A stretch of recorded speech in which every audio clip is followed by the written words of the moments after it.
Hey everyone, Pastor George here with today's Theolog, and today's Theolog is going to concern two of my favorite things: church, God, Christ, there, and the Supreme Court, because I love talking about both of these things. And today, or rather yesterday, the court heard the arguments in the case of Kennedy versus Bremerton School District. And Kennedy versus Bremerton School District is a court case that involves a coach, a football coach at this high school, who is praying after the games with some of his students and was fired for that, or so he claimed he was fired for that, because of the school didn't want him praying, and other parents didn't like the fact that he did that, and so he was fired. Now, just to kind of show both sides here, on the one hand, obviously, this is a free speech slash free expression of the religion clause, right?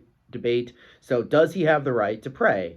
Well, a lot of us as Christians would probably say yes, absolutely, he has the right to pray after a game, right? He's part of our tribe. There's no reason that he shouldn't have that right. But some people would say that if he does this, and the players feel as though they're forced to go along with it, then it's compelled speech, right? It's compelling the religious faith, and he, as a employee of the school district, is a government official, and government can't show favoritism to one place or the other, right? So you can see someone, a parent or something like that, saying, well, my kid doesn't go and pray with him, that means my kid isn't going to get less playing time. Now, that's at least, I want to show that side of the argument, even though that's not the side I agree with, because I don't think the facts line up with that. It seems as though what happens is that he goes off and he prays after the beginning, and sometimes at the halftime and at the end of every game, in the middle of the field at the 50-yard line. And he invites whoever wants to join him, and sometimes he's by himself. Actually, that was the first complaint, was that he was just out there by himself praying at the 50-yard line. But sometimes players and students and other people will join him, right, to pray during the games or whatever. So it doesn't seem like it's compelled speech, and that no one else has been, given the short end of the stick by not attending or whatever. At least it doesn't seem like the school district has been able to prove that, but the justices will be the ones who ultimately decide.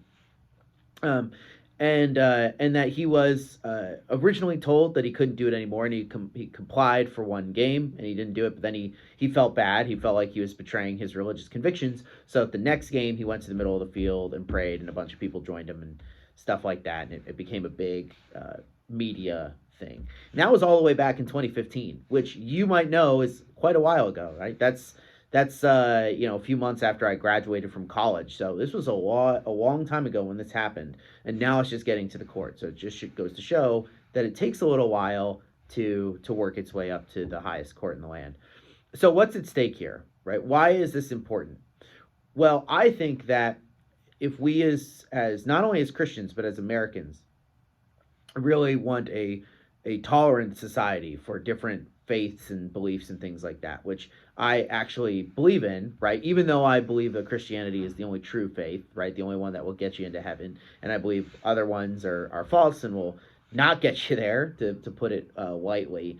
Then we should still want this, because for us, it's better to have a free exchange of ideas than to live in a place where, maybe we get privileged for a little while, but then the shoe could easily fall on the other foot, right? So that's why I'm very much a religious freedom absolutist. I really believe that unless it violates some other part of the Constitution or part of the law, really religious people should be able to get all sorts of exemptions in the United States within a great amount of reason, because as soon as that area is chipped away, that's one area that's chipped away on us, right? So for instance, let's say, during the pandemic, I was like this as well, right? There were churches that were open, and some people thought that was a terrible thing and a great violation, and how much danger that is. But the whole time I was like, even if I don't think that that's the wisest thing to do, I think that there should be absolutely free to do it, right?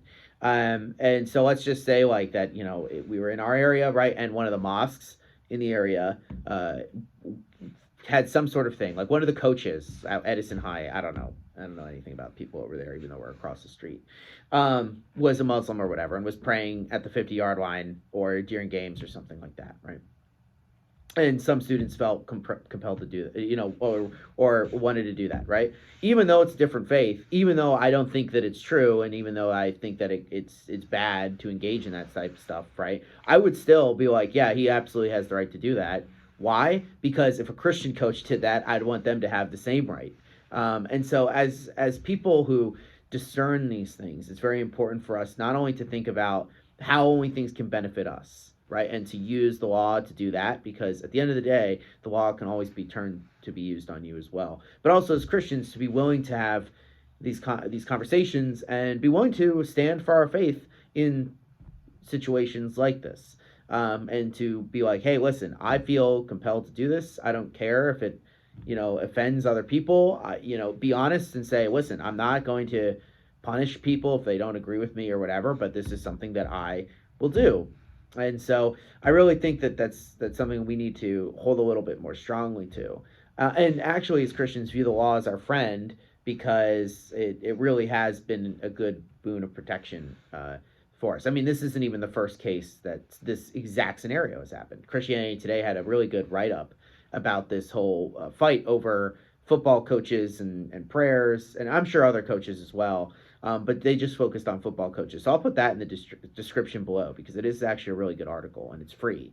It's not behind their stupid paywall. So you can read that. So in short, I'll also put the audio for the Supreme Court in case anyone wants to listen to it. It's about an hour and 45 minutes, but you can actually hear what debate at the Supreme Court sounds like, in case you ever wanted to see what that was like, or hear what it was like, rather. So yeah, so remember, count your blessings. It's wonderful that we live in a country where we can engage in this type of stuff and have this argued out and come to agreement, and also that we should be very grateful, and use these moments as ways to witness to people, not to get super angry or fired up in a negative way about it, but to show that, like, we really care about what we believe, and that's important. So you all have a wonderful rest of your Tuesday. I'll see you tomorrow for our Bible study recap. Peace out.